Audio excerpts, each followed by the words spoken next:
Dan hari ini kami sudah menyiapkan perkiraan perlengkapan apa yang diperlukan oleh saudara-saudara kita di sana. Ya, pernah saya sampaikan bahwa dalam menghadapi bencana ini kita selalu harus punya napas panjang. Ya, kalau cuma one hit kirim selesai, saya kira penderitaan saudara-saudara kita akan terus berlanjut dalam beberapa bulan ke depan. Jadi kami di kapal ini kita menyiapkan logistik, beras sampai minyak goreng, pampers, pembalut wanita, tangki air. Kita juga kirim 5 truk dan 2 ambulan dan lain sebagainya. Nanti rekan-rekan media silakan lihat. Dan saya kira ini juga terus kita akan evaluasi. Saya kira 2-3 bulan ke depan atau sebulan ke depan kita akan berpikir lagi kira-kira apa yang diperlukan di sana. Saya meyakini di daerah-daerah bencana ini juga pasti mereka kesulitan air, ya. Kami akan segera memulai di titik mana kita akan bor nantinya, dan itu juga akan digunakan oleh mereka secara berkelanjutan setelah bencana ini. Saya kira itu yang ingin saya sampaikan. Mungkin ada pertanyaan? Izin Pak, kami Rifda dari Metro TV. Ini kan kapal Adri 92BM ini ada fasilitas kesehatannya ya Pak. Lalu juga bisa jadi rumah sakit darurat juga. Kedepannya apakah ada bantuan kesehatan dari TNI AD berupa posko kesehatan atau layanan fasilitas kesehatan lainnya? Lalu juga kesiapannya apakah ada personel kesehatan juga yang dikirim? Apakah dari dokter militer atau bekerja sama dengan ID? Gitu Pak. Jadi di sana sebetulnya kita sudah punya dokter. Di sana dari rumah sakit dari Kodam juga sudah mengirimkan dokter dan juga petugas kesehatan. Di sini juga ada fasilitas rumah sakit dan ada 2 dokter beserta 8 tenaga medis yang ada di kapal. Kalau nanti mereka memang memerlukan perawatan di kapal, kami akan lakukan. Kalau memang mereka harus terjun, mereka akan terjun. Jadi tergantung kondisinya nanti di sana. Untuk obat-obatan udah ada yang kita siapkan. Mudah-mudahan ini cukup untuk membantu saudara kita di sana. Udah, makasih. Ada lagi? Pak, berkaca dari keberhasilan di Sumatera Utara, apakah ada rencana TNI Angkatan Darat mungkin menurunkan Satgas ini, Pak? Satgas, ya. Jadi kita sudah sebetulnya program yang dari Presiden tentang jembatan kita sudah sampai di sana.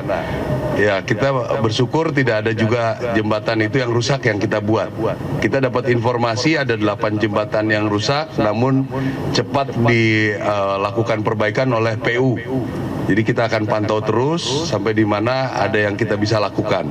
Tapi kalau pengerahan personil kami sudah kerahkan dari Bali dan dari Kupang. Sekarang kita ada 2.253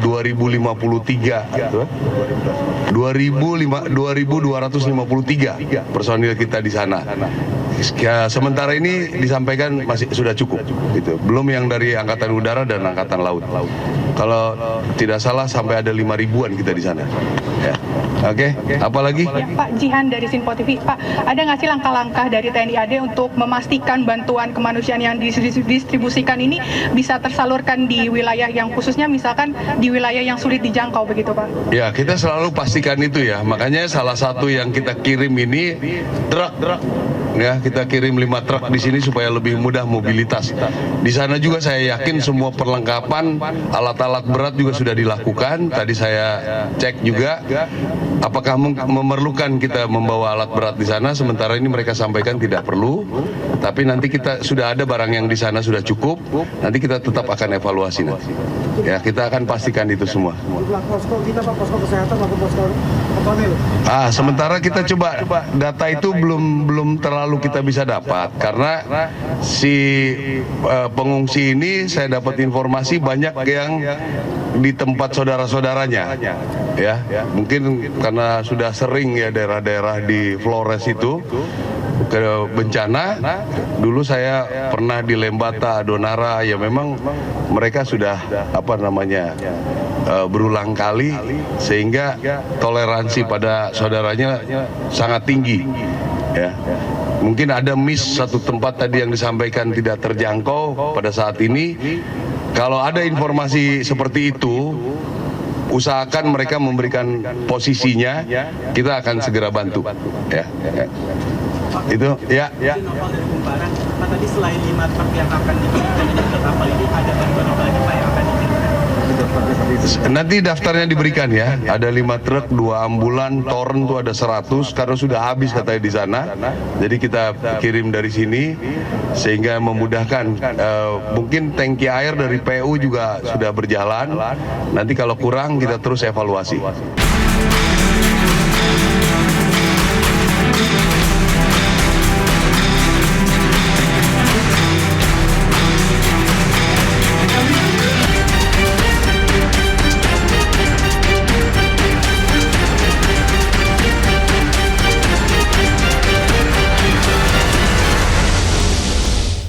Menteri Perdagangan Budi Santoso cukup optimistis neraca perdagangan Indonesia pada bulan Juli tahun 2026 akan membaik.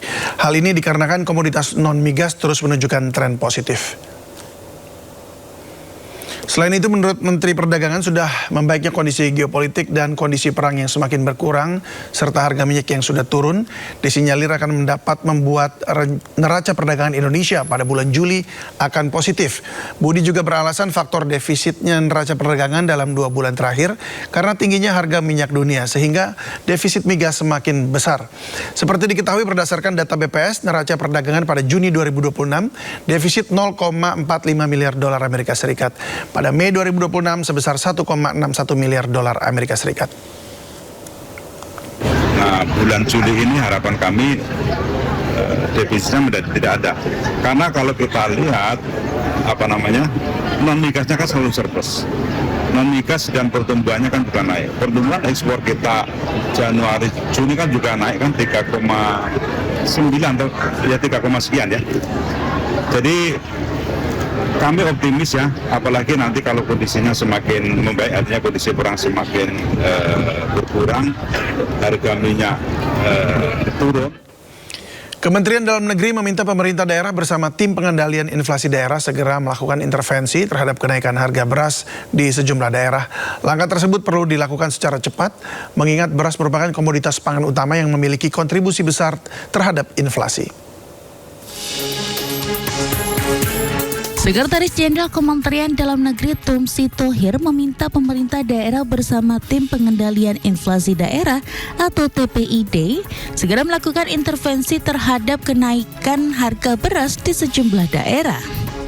Langkah tersebut perlu dilakukan secara cepat mengingat beras merupakan komoditas pangan utama yang memiliki kontribusi besar terhadap inflasi.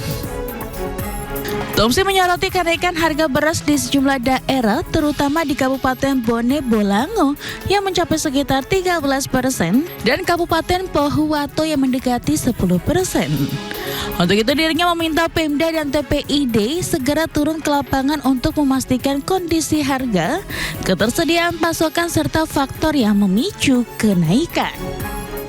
Kenaikan harga beras 13% itu sangat dirasakan oleh masyarakat. Kemudian koefisien untuk penyumbang inflasinya berasa. Beras ini besar sekali. Jadi kalau sedikit saja kenaikan harga beras, maka inflasi kita akan naik karena semua makan beras.